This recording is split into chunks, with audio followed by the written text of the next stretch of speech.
picturesque Palestinian village of Salfit, nestled in the northern West Bank, Jabal Abul Slimi, a seasoned farmer, is bracing for a challenging year.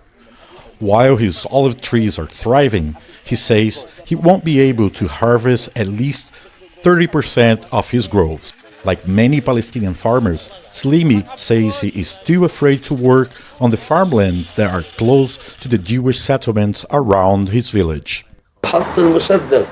At gunpoint, they demanded to put all the equipment for harvest in his truck, and then demanded to put all the olives in his truck, and told everybody to leave the area. Since the October 7th attacks by Hamas militants on Israel, incidents against Palestinian farmers have surged in the West Bank.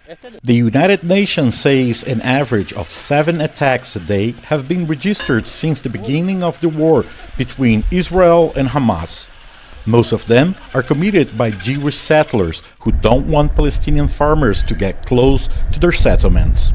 Here we are talking about 4,000 acres of olive groves that we are unable to harvest. Lefi Shalabi is the mayor of Termus Aya, a Palestinian village that depends almost entirely on the olive oil production. He says that at least 60% of all olive trees here won't be harvested because the attacks have become too constant and too violent. We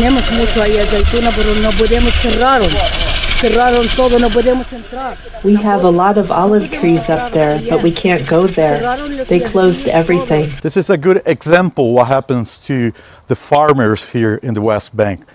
All these trees are full of olives, but people here, they're too afraid to come and harvest them because, as you can see up there and all around, are Jewish settlements. The Palestinian Farmers Union says that production this year will fall by at least 60%, both due to the attacks and because the climate is changing here. 110,000 families depend directly on the olive groves only in the West Bank. Our estimations as a union, and we're the largest union in West Bank, for farmers, between 50 to 55% of Palestinian farmers will be unable to harvest. Olive production is the largest sector in the agriculture industry in the West Bank.